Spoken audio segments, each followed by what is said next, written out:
So this is a very exciting moment. I just got two violins and one viola uh, sent by my mother. And so that means that I now have, in addition to um, the Chinese violin here, I'm going to have two European violins and a viola, and I can do comparisons. Now, I was going to do an unboxing video, but the whole box was just too heavy. I had to open it at the top of the stairs and then set everything down, and uh, I can't open the box here. It was humongous. So I'm going to start by just opening the cases and show each instrument, and I'm expecting them to be in fairly bad repair, so I'm going to have to take them to somebody to fix them, a luthier. And so, okay, let's start with my old violin. That was the violin that I always played on.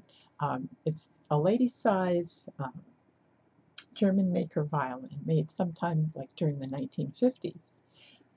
And I'm expecting it to be in pretty bad repair because I've heard that it has a crack near the F hole. So we'll see how it looks.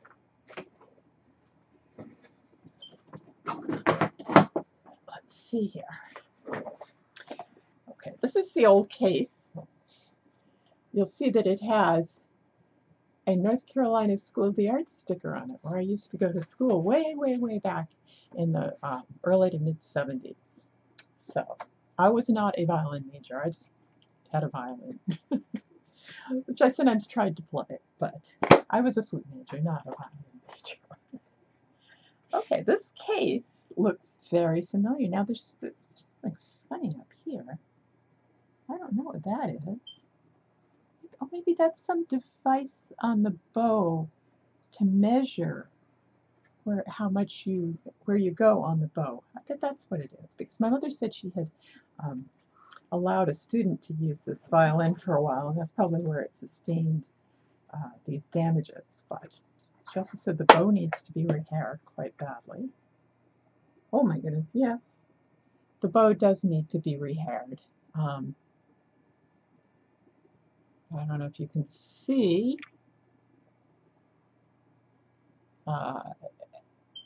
some kind of dirt and darkening on the hair, and the hair is fairly sparse. So, and yes, there is probably something wrong with the screw at the end of the frog.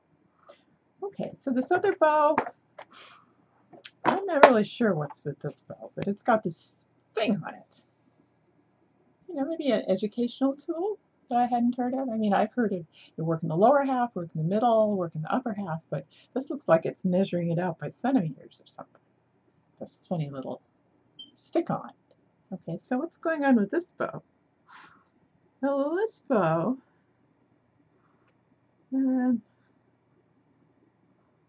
probably needs to be repaired as well. I don't know. I'll try them out. Okay, so the violin is all wrapped up in a little shroud here. And Chesbros, very, very nicely. What a wonderful music company where my grandmother worked for many years.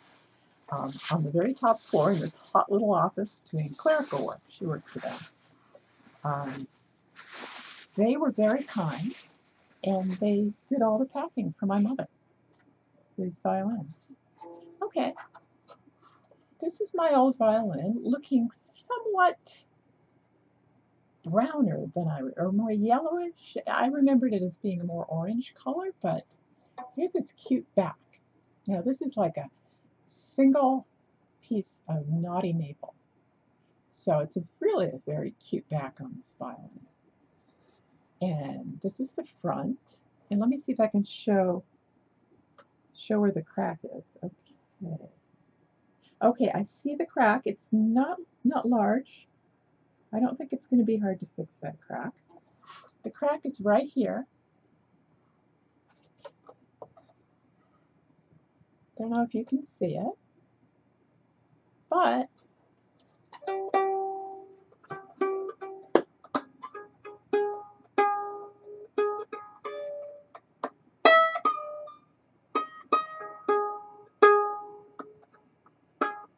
Got spoiled by all these. Oh my goodness, the pegs are so close to the scroll. That's interesting. I don't really remember them that way.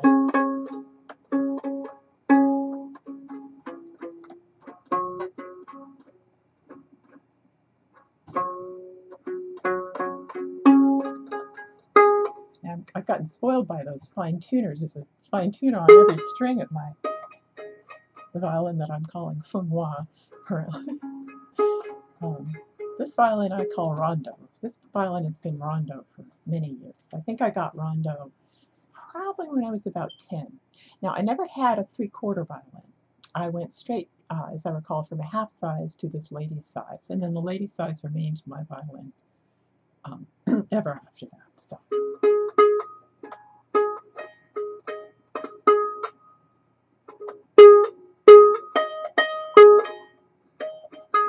I get it into some kind of tune, just so I can play a couple notes on it.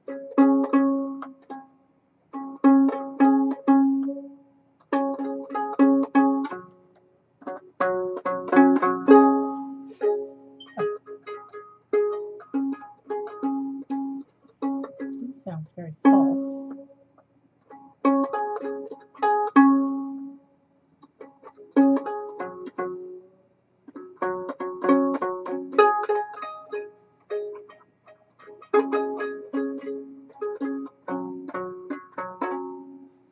So you can hear the basic pluck sound. I'm sorry, it's not really in tune, but let me see. I'll put this here, and let me see if I can pluck on.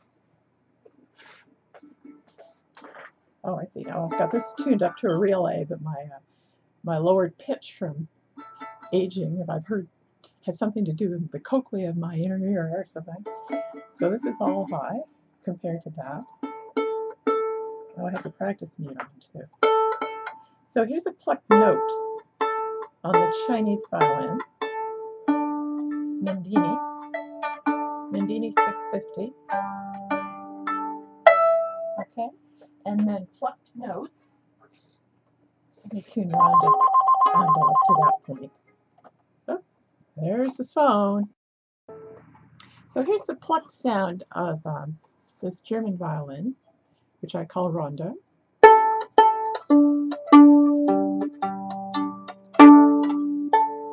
Now there's like a very false D on here. I can see the D is coming unwrapped, and I think it's probably why it's sounding so strange. So that's the plucked sound of that.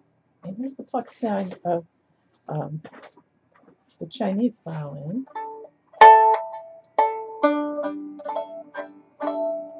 Which I was able to get into better tune because of the fine tuners. So let me just see. I'm going to use the same bow that I use on the Chinese violin. And I don't know where I put that shoulder pad. The shoulder pad is in here.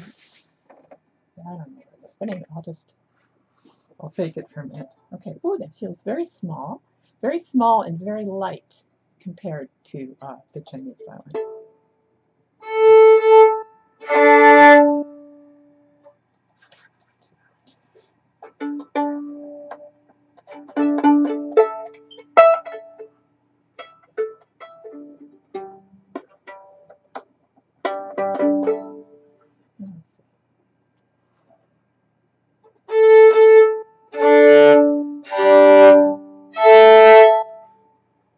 Okay, so the same thing on the Chinese violin.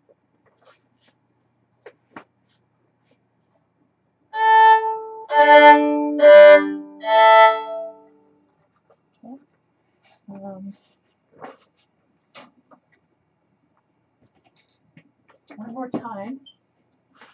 One more time on Rondo.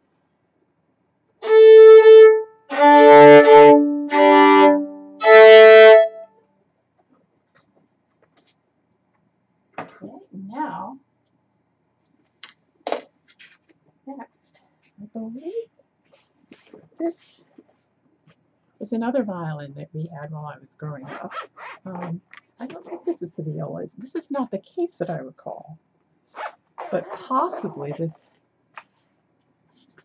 My mother got this violin in a new case.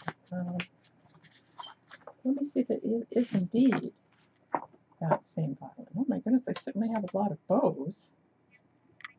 This one needs to be rehaired, that's for sure. Oh goodness. Okay, so Toshira case. Looks like a nice case.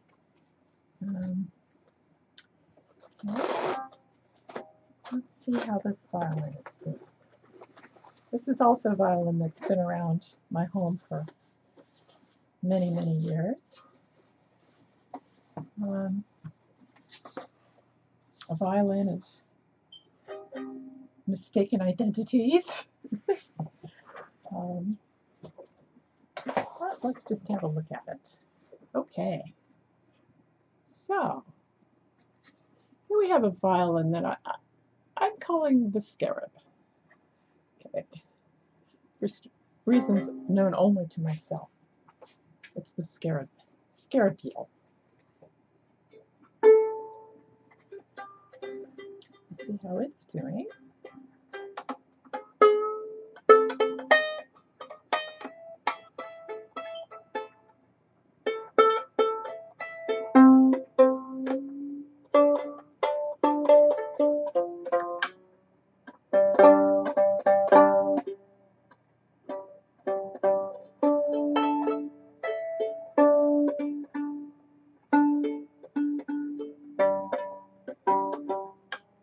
I never was good at tuning a violin under my chin because I'm just not a strong person.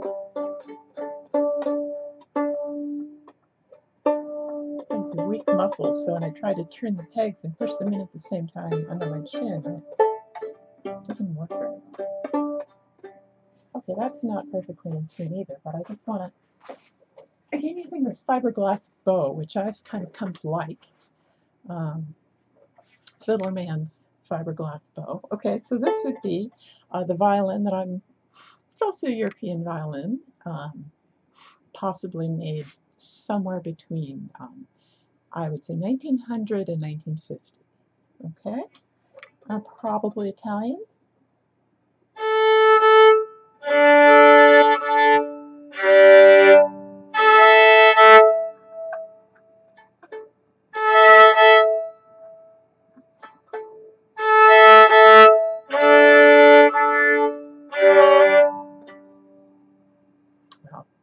I want you to evaluate the tone by that G string that I never quite got up in tune. Okay, one more time on this Mendini 650.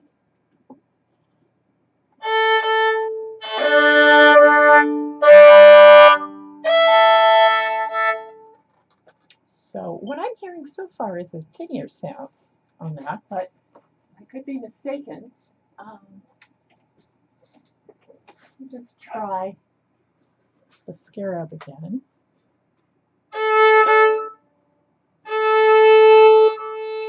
And these violins haven't been played in a very, very long time, so they're not played in, and they're all out of adjustment, and they need a lot of work. So, just tune that G. Just can't take that. That's not even a G string. Why is that? Just look like that. Looks like somebody might have put a D string on instead of a G string. I think the G string is in the place of the D string. Oh, that's funny.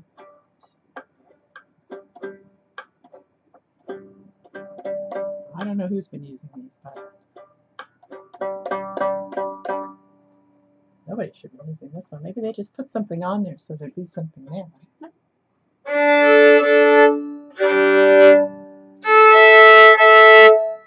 You know, yeah, I'm tending to think that there is a fairly large difference in that.